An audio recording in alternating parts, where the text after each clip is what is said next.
Nabulabog ang mahimbing na pagtulog ni Nati nang tawag ng kanyang hipag kinabukasan. Pagdilat ng kanyang mga mata ay wala na sa kanyang tabi si Brixton. Lingid sa kanyang kaalaman ay maaga itong kinuha ng kanyang ina upang ibaba at makasama nila ni Doña Josefina sa garden upang magbilad sa hindi pa masakit na sikat ng araw. Kumamot siya sa ulo at nakapikit na sinagot ang kanyang cellphone. Wala siyang planong ibangon ng sarili. Tulog ka pa? Bakit ang aga mo naman tumawag, Krisa? Mahinang tumawa si Krisa sa kabilang linya. Anong maaga? 10:00 na kaya, Nati. Huhulaan ko na puyat ka kakakaisip kay Tito, ano? Otomatikong bumukas ng mga mata ni Nati nang mabanggit yun ni Krisa sa kanya. Totoo naman yun, hindi niya rin kailangang itanggi. Ganun pa man, hindi niya kumpirmang yun nga ang dahilan ng pagkapuyat. Bangon na, pupunta na ako dyan. Samahan mo kong magsukat at mamili ng isusuot nating gown. Bakit? Lutang na tanong ni Nati. Wala siyang matandaan na usapan ng kanyang hipag na meron silang lakad. Sasamahan mo ko sa pupuntahan kong anniversary party. Hindi ka pwedeng tumanggi kaya bumangon ka na dyan. Bago pa makapagreklamong muli si Nati ay pinatay na siya ng tawag ni Krisa. Tinatamad man ay napilitan si Nati na bumangon. Malamang hindi siya nito tatantanan hanggat hindi niya pinagbibigyan. Nahawa na ito ng kuya Nick niyang pala desisyon. Sigurado rin siya ang kapatid ang nagsabing isama siya nito. Lingid sa kanyang kaalaman na gusto lang naman ng kapatid niya at ng hipag na magtanggal siya ng stress at ibalik ang dating siya noon. Tss, oo na, alam ko nang mahal nila akong dalawa. Bulong-bulong ni Nati na kinuha ng kanyang roba. Kumakain siya ng almusal nang dumating si Krisa. Bago sila umalis ng mansyon ay hinanap na muna nila kung nasaan si Brixton upang magpaalam. Hindi napigilan ng matandang Donya na mapahagod ng tingin sa revealing na suot ni Nati na animo ay dalagang-dalagang gayak. Ganun pa man walang anumang salitang namutawi sa bibig ng Donya. Mag-ingat kayong dalawa, tanging bili ni Mrs. Bentacourt sa bunsong anak at kanyang manugang. Nilisan ng dalawang babae ang mansyon ng mga Bentacourt. Si Krisa ang nagmaneho at hinayaan lang yun ni Nati. Habang patungo sa butik kung saan sila magpapagawa ng gown ay hindi mapigilan ni Nati na pansinin ng daan ang kanilang tinatahak. Sa 2 taon, dati pa rin yun. Wala namang nagbago. Siya lang ang nagbago dito. Hindi ko na yata alam kung paanong pumarty. Maya-maya sambit niya upang magkaroon sila ng topic. Sus, wag mo nga akong lokohin, Nati. Old habits, die hard. Memoryado yun ang katawan mo. Hindi malilimutan. Mahinang natawa si Nati. Gusto lang naman niya magkaroon sila ng topic at ayaw niyang si Gaston ang pag-uusapan nila. Mula sa party na usapan, humantong ang kanilang topic sa kanilang mga anak. Nagpalitan sila ng mga karanasan na tanging tunay na ina lang ang makaka-relate. Hindi na gaya ng dating malungkot ang mukha ni Nati. Nagagawa na niyang mahinang tumawa habang binabalikan ang mga milestone noon ni Brixton bilang sanggol. Documented mo bang lahat? I mean, nakuhanan mo ba ng pictures o video ang mga yon? Si Nixa, ganun ang ginawa ng kuya Nick mo, kaya pakiramdam ko kasama na rin niya ako noong lumaki, kahit na wala rin akong kaalam-alam. Nahimigan na ni Tati kung ano ang nais na ipahiwatig ng hipag. Malamang gusto nitong ipakita niya kay Gaston. Oo, may mga baby pictures si Brixton. Yun lang ang libangan naming mag-ina, nasa cellphone kong lahat. That's great, magkapatid nga kayo ni Nick. Pwede mo yung ipakita kay Tito para naman ma-imagine niya rin. Yung iniiwasan topic ni Nati, sa bandang huli yun pa rin ang napuntahan ng usapan nila ng kanyang hipag. Hindi siya nagsalita. Gusto niya sanang sabihin na saka na, kapag deserve na yun ng gobernador na makita. Saka na, laking pasalamat ni Nati na hindi niya na kailangan pang magsalita dahil narating na nila ni Krisa ang butik. Narito na tayo, anunsyo ni Krisa nang makitang medyo tulala sa kawalan si Nati. Walang gaanong customer sa butik dahil maaga pa lang ay nakatawag na doon si Krisa upang sabihin na pupunta siya. Sinalubong sila ng staff at iginiya. Habang patuloy sa kwentuhan ay namili sila ng design ng mga gown na gusto nilang makitang sample design upang tingnan kung babagay ba yon sa kanilang katawan kapag suot nila. Gusto ko to, turo ni Krisa sa brochure na nakapatong sa kanyang kandungan. May nakahaing juice sa center table ng tanggapan. Kilala ang mga Bentacourt doon na VIP kung kaya ganun na lang ang asikaso sa kanila. Agad na ibinigay kay Chris ang design na nais niya nang maisukat yon ay nag-agree siya. Nati, ikaw, nakapili ka na ba? Okay na ako, baling niya sa hipag na titig sa mga design ng damit na nais. Ang hirap pumili, alin bang mas bagay sa akin? Pumayat kasi ako ngayon kumpara sa katawan ko noon. Baka hindi bagay, nakakahiya at baka masabihan ako ng baduy. Isukat ko na lang sila tapos tignan mong babagay sa akin ha? Saglit na napaawang ang bibig ni Krisa, nakalimutan niyang nag-hibernate nga palang hipag ng 2 taon. Go Nati, isukat mo lahat ng design na gusto mo. Dito lang ako. Tutulungan kitang pumili. Ngumiti lang si Nati at pumasok na sa changing room. Pagkasabi niya sa staff ng mga design na gusto niyang subukang isuot, malungkot na pinanood siya ni Krisa.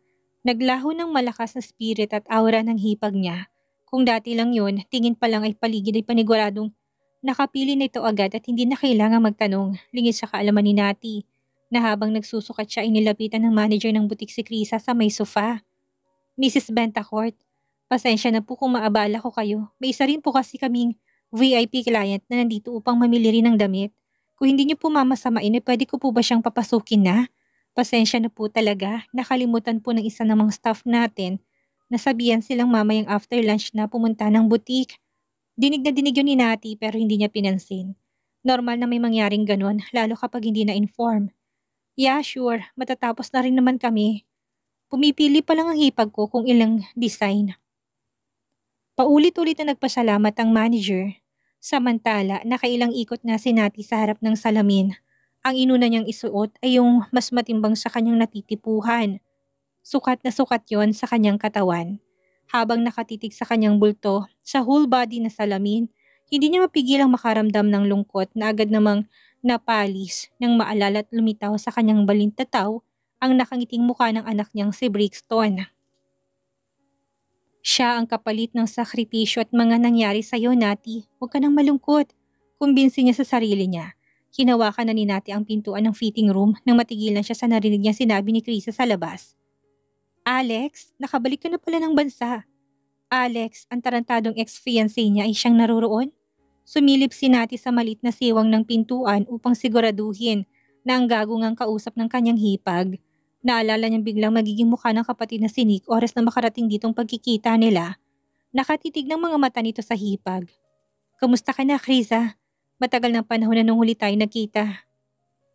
Hindi na hinintay pa ni Nati na sumagot si Krisa at mabilis na siyang lumabas ng fitting room upang ipakita ang kanyang sarili sa dati niyang fiancé. Napag-alaman ni Nati na may kasama tong babae na kilalang rising actress ng bansa na saglit na tumingin sa ginawang padabog na paglabas niya sa fitting room. Bahagya siya nitong pinagtaasan ng kilay, bagay na hindi niya na pinag-aksayahan ng pansin. Sa puntong yon ay nabaling ng tingin ni Alex sa kanyang bulto na ikinatikwas na isang kilay ni Nati. Sa panlalaki ng mga mata nito ay bakas ang pagkagulat na nakita siya doon. Ang buong akala ni Alex ay si Krisa lang ang nandoon. Nakalimutan niyang hipag nga pala ito ng dati niyang fiancé. Hindi naman alam ni Nati kung dahil sa biglang paglitaw niya o nang dahil sa itsura niya kung kaya gulantang ang itsura nito. Matagal na panahon na rin ang huli siyang makita ni Nati. Wala naman siyang natitirang galit dito. Nabura na yun ng mga taong dumaan dahil nabaling na yun kay Gaston. Ngunit hindi siya papayag na muli nitong guluhin ang napakaayos na relasyon ng kanyang kapatid at hipag. Nati, ikaw ba yan? Pinalit pa nitong mga mata para makita siya ng gusto. Gusto sanang sagutin ni Nati sa pilosopong paraan si Alex, ngunit pinigilan niyang kanyang sarili. Massured niya siya. Hahaba pa yun at baka isipin pa nitong patay na patay pa rin siya sa kanya hanggang ngayon na hindi totoo. Ako nga, Alex, ano nakakagulat? Pamewang niya na sa harapan ng lalaki na hindi kaagad makahuma. Ngumiwi siya nang makitang hinagod ni Alex ang kabuuan niya. Kung noon ay nababaliw siya kapag ginagawa yun ng lalaki, ngayon ay naaalibad pa rin na siya. Nababastusan siya sa mga mata nitong iba kung makatitig. Hindi sa pagiging asyumera pero ibang hagod ng tingin nito. Wala naman nagbago sa kanya pero kapansin-pansin ang biglang pagtanda ng mukha nito. O siya lang ang nag-iisip ng bagay na yon ng sandaling yon. Hindi lingid sa kaalaman ni Nati na bumagsak ang negosyo ni Alex matapos na makipaghiwalay niya dito. Ngunit paunti-unti naman tong bumabango na hindi niya na inalam kung dahil sa tulong ng ibang babae na halatang ginagamit lang din ng lalaki kagaya niya noon para sa sarili nitong kapakanan. Wala na siyang pakialam kung gawin niya yun. Bago pa muling makapagsalita si Alex ay inunahan na siya ni Krisa na medyo awkward na doon sa pagkikita nila dito. Nakapili ka na, Nati? O hindi pa? Nilingon na ni Nati ang hipag at ngumiti pagkatapos ng marahang tumango. Dama pa rin niya na nakatitig pa rin si Alex ngunit hindi niya na yun pinag-ukulan ng pansin. At least, siya ang pinag-ukulan nito ng pansin at hindi ang hipag niya. Bigla tuloy siyang napatanong kung nagbago ng nilalaman ng puso nito. Natatawang naipilig ni Nati ang ulo. May anak na siya, ibang lalaki ng mahal niya, pero curious pa rin siya sa damdamin ng ex-fiancé niya. Okay na sa akin ang design. Sakto na rin sa akin ang sukat. Wala nang kailangan pang ipabago. Sure ka? Hindi naman tayo nagmamadali. Pwede ka pang mamili ng ibang design, Nati. Ganun na lang ilingin natin ang mga mata na sa kay Alex na nakatingin pa rin sa kanya. Sa kanya na ito nakatitig at hindi na sa kanyang hipag na si Krisa. Nilabanan niya yun. Kailanman hindi siya magpapatalo dito. Nakita niyang dumaang sakit sa mata ng lalaki na kulang na lang ay malakas na ikahagalpak ng tawa ni Nati. Hindi na. Okay na sa akin. Sa kabet ko na yung design ng damit. Okay, iwan lang kita saglit. Puntahan ko lang ang manager para sabihin na okay na tayo at aalis na tayo. Tumango lang si Nati na hindi pinansin ng hipag na natiling nakatingin siya kay Alex. Nang mawala si Chris ay tuluyan niya ng pinagtaasan ng isang kilay si Alex na kung makatingin sa kanya, akala may sobrang miss siya. Anong tinitingin-tingin mo sa akin ng ganyan? Gandang-ganda ka pa rin? Hindi na yun uubra sa akin, Alex. Napaiwas na ng tingin si Alex na ikinakunot ng noon ni Nati. Nilingon niyang actress nitong kasama na sa halip mamili ng design ng damit ay nakatingin na ngayon sa kanila. Puno ng inisang pares ng mga mata nito sa kanya. Ang payat mo, pinabayaan mo bang sarili mo? Excuse me, hindi ako payat. Sexy ang magandang term, hindi payat. Maraming nakarelasyon si Alex nang umalis siya ng bansa matapos na magkahiwalay sila. Hindi niya magawang kalimutan pa rin si Krisa na alam niya ngayon ay okay ng binubuong pamilya. Hindi niya nga naisip noon si Nati dahil alam niyang rebound lang niya yun. Ginagamit, ngunit ngayong nakita niya itong muli, hindi maintindihan ni Alex kung bakit lamang ang pagkamis niya sa kanya kung ikukumpara yon kay Kriza. Kamusta ka na? Parang hindi halos lumabas yon sa kanyang lalamunan. Anong nakikita mo? Mukha ba ako hindi okay? Sa tingin mo ba mag-a-attempt ako muli na mag-suicide? Gaya ng ginawa ko noon dahil sa'yo? In your dreams. Hindi ka worth it ng buhay ko. Saka mahiya ka nga kamustahin ako ng harap-harapan. Nilingon niya ang kasama ni Alex na actress. Nawala pa ring imik sa conversation nila kahit na dinig nitong topic nila. New victim? Naku, mag-ingat ka dito kay Alex Ardiente. Notorious yan na hindi marunong mag-move on sa nakarelasyon niya. Kawawa ka, mahilig din niya manggamit. Thank me later. Sa tinurang yun na hindi na sinasadyang hinawakan na ni Alex ang isang braso ni Nati na kaagad niyang iwinas-iwas. Huwag mo nga akong hawakan. Pinagpag ni Nati ang balat niyang nadikitan ng palad ni Alex. Ew! Bago pa makapag-react si Alex ay nakabalik na si Krisa.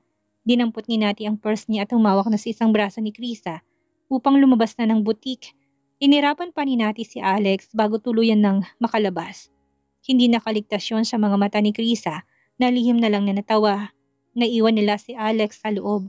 Nakatunganga at halatang hindi pa rin makahuma sa ginawang reaksyon ni Nati nang subukan niyang hawakan. Governor Barcelo, ito na pong mga larawan na kuha namin sa unang paglabas ni Miss Bentacourt. Kasamang pamangkin niyo na hipag niya. Abot ng private investigator na inutusan niyang magmanman mula sa araw niyon. Natigilan si Gaston sa kanyang ginagawa at inabot ang envelope na sinasabi nitong mga larawan. Matapos na ayusin ang suot niyang salamin sa mata, ay sinandal niyang kanyang likod sa swivel chair niya. Inutusan niyang maupo ang private investigator sa kanyang harapan habang binubunot niyang mga larawan. Inisa-isa niya yung tingnan. Who is this? Hindi malakas ngunit may dinatanong ni Gaston nang makita si Alex sa larawan. Kilala niya naman ito. Medyo naka-side view kung kaya medyo nag-iba ang anggulo ng mukha ng lalaki kaya hindi niya namukhaan. Saktong naging kuha pa noon ay ang senaryo na kahawak to sa isang braso ni Nati. Si Mr. Alex Argente, Governor Barcelo. Dating fiancé ni Miss Bentacourt at ex-boyfriend naman ng pamangkin mo bago niya makilalang asawang si Attorney Bentacourt. Malinaw na tugon ng investigator. Dumilim ang mukha ni Gaston nang marinig ang huling sinabi ng investigator. Hindi niya nagustuhan na naging ex-boyfriend to ng pamangkin at lalong hindi niya mapapalampas ang pagiging ex-fiancé nito ni Natalia. Anong tingin ng asshole na yon sa mukha niya? Gold? Hindi naman to kagapuhan sa kanyang paningin. Oo, bata sa kanya pero kung itsurang pagbabasehan, ay malayong malayo to sa mukha niya. Tumingin pa siya sa salamin upang ikumpara ang kanyang itsura sa dating fiancé ni Nati. Ilang beses niya pang sinipat ang kanyang mukha. Hindi ko maintindihan ang taste ng maghipag. Mabuti na lang at hindi na nakatuluyan ng pamangkin ko. Sa palagay niya ay kailangan niya turuan to ng leksyon. Ang huling tanda niya ay nasa ibang bansa na ito noong minsan mapag-usapan nila yun ni Nati. Hindi niya maintindihan kung bakit kinakailangan pa nitong bumalik. Hindi na lang naglagi at piniling tumanda kung saan man ito tumatambay ng bansa. At talagang sinadya pang makipagkita sa kanila. Napakakapal din ng apog niya na magpakita pa. Tinuhog niyang dalawang babaeng yun. Walang imik na kinuha ang phone ng gobernador at matapos ng ilang segundo pang tingnan ng kanyang itsura, nasa mansyon na siya noon. Nilagay niya sa tenga upang tawagan si Nick at sabihin ng kanya natuklasan. Sa sobrang pagmamahal nito kay Krisa, nasisiguro niyang hindi nito palalampasin ang tungkol kay Alex. Isa pa kapatid niya si Nati, malamang hindi ito papayag na mapunta dito muli ang kanyang kapatid lalo na't may anak na. Selos ka, tito? Yun ang pagbungad ni Nick sa kanya na hindi na kaagad nagustuhan ng gobernador. Nahulaan niya na parang wala yata siyang mapapala sa pagsasabing ginawa niya at paghahanap ng karamay sa katauhan nito. Bakit hindi mo si Nati ipursu? Huli mo naman ang kiliti nun. Nakikita kong kaya niyang pagdugtungan ang lumipas na panahon. Chris is already my wife. Wala na akong problema sa Alex na yan kung magkita man sila. Hindi niya makukuha ang asawa ko sa akin at maraming beses ko na rin napatunayan naman yun. Nilingon ni Krisa ang asawa habang naglalagay siya ng pagkain ni Nixa sa kanyang plato. Napailing na lang ng mahulaan na mas ginagalit ng kanyang asawang tiyuhin niya. Alam niya na ang susunod nitong sasabihin pa dito. Malamang gusto niyang magselos ang gobernador para mataranta at kumilos. Napailing na lang si Krisa, ang kanyang ulot ito talagang asawa niya, napaka-alaskador. Hindi na lang sabihin na suportado niyang relasyon nila. Ikaw ang dapat nakabahan, Governor Barcelo, dahil alam mo na, kahit na may anak na si Nati ay hindi malabong pinatay na ni Gaston ang tawag. Walang silbi yun. Lalo lang nasisirang utak niya sa pag-iisip ng mga dapat niyang gawin upang hadlangan ang muling pagkukurus ng landas ni Alex at ni Nati. Dahil sa sinabi ni Nick, sa halip na mapiko ng dating abogado, siyang nagawa nitong pikunin at sagad yon sa kanyang kalamnan na nanunuot sa kanyang buto. Tinalo pa nitong mas bumabang temperature ng Baguio. Ilang beses niyang tinignan ang number ni Nati. Pagkatapos ng tawag na yon, gusto niya itong makausap. Kaso ang tanong, gusto ba siya nitong kausapin? Baka kapag tinawagan niya ito, i-reject lang yun ng babae. Lalo pat alam na nito ngayon ang kanyang number.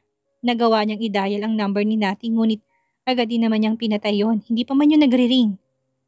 Shit, ano bang nangyayari sa akin? Wala na akong pakialam sa kanya. Sa anak na lang namin dapat. Kay Brixton.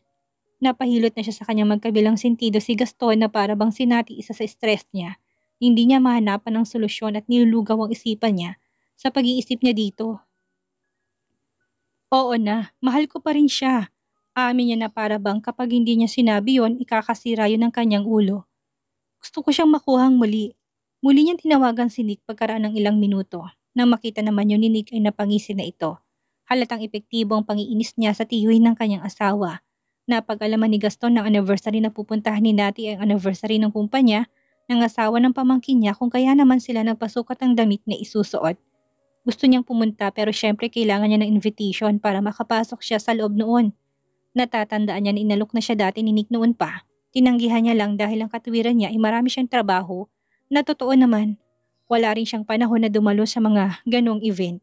Ngunit ngayon ay may dahilan na siya upang pumunta. Iniisip niya na baka nandun ang tarantadong Alex na yun at paniguradong magkikita si Nati at ang lalaki. Isipin pa lang yun ay parang gusto na niyang baliin ang leeg ni Alex.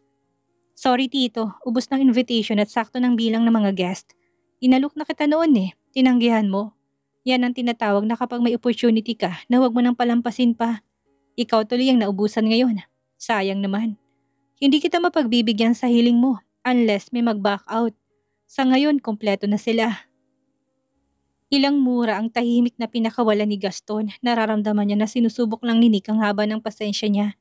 Tiyuhin siya ng asawa nito ang ganong pabor ay sisiw na sisiw lang sa kanya. Halatang ginagantihan siya, pinaglalaroan ang damdamin niya. Hindi niya naman tumagawang awayin at baka lalo lang siya nitong awayin. Kailangan niyang magpabango ng pangalan para naman tulungan siya nito sa kapatid na si Nati. Tulong? Kailan pa ba siya nangailangan ng tulong sa mas bata sa kanya? Nagiging inutil na talaga siya nitong mga nakaraang araw. Bakit kailangan niya mag-depend sa kanila? Kaya niya namang gawa niya ng paraan ng siya lang. Attorney Bentacourt. Never mind. Ibinaba na niya ang tawag. Mukhang walang patutunguhan ng usapan nila. Ginulo na niya ang buhok. Hindi siya mapakaling na para bang kapag hindi siya pumunta doon ay pagsisisihan niya yun na buong buhay niya. Nagtipa siya ng message kay Nati. Yun lang ang tanging paraan niya upang hindi pumunta ang dating nobya. Hindi siya sigurado pero susubukan niya at baka mag-work pa yon. Malay niya, walang nakakasiguro pero susubukan niya pa rin yon. Anong ibig niyang sabihin dito? Pupunta rin siya sa banquet party nang posibleng magkita kami? Hindi makapaniwalang tanong ni Nati sa kawalan. Nagusot ng mukha matapos nabasahin ang message na pinadala ni Gaston. Ano bang problema niya? Nagkausap na kami ng nakaraan tungkol kay Brixton Sa isang araw na yun kung kaya naman excited na siya. Ngunit ngayong nalaman niya na pupunta doon ang gobernador, sigurado siyang makikita sila. Sinabi lang naman ni Gaston sa message na makita sila sa party. Lingid sa kanyang kaalaman na ginuguyo lang siya nito dahil hindi to binigyan ng invitation card ng kapatid niya. Hindi ako pupunta. I-meet niyang mukha niya doong mag-isa. Magsasabi na lang ako ng alibay kay Krisa. Puno ng determinasyon na tura ni Nati. Party yun at tsak na iinom siya ng alak. Paniguradong kapag nagkita sila ni Gaston ay biglang may maganap na ayaw niyang mangyari. Kung kaya siya na ang iiwas. Manigas siya doon. Hindi niya makikitang anino ko sa banquet party na yon. Duh!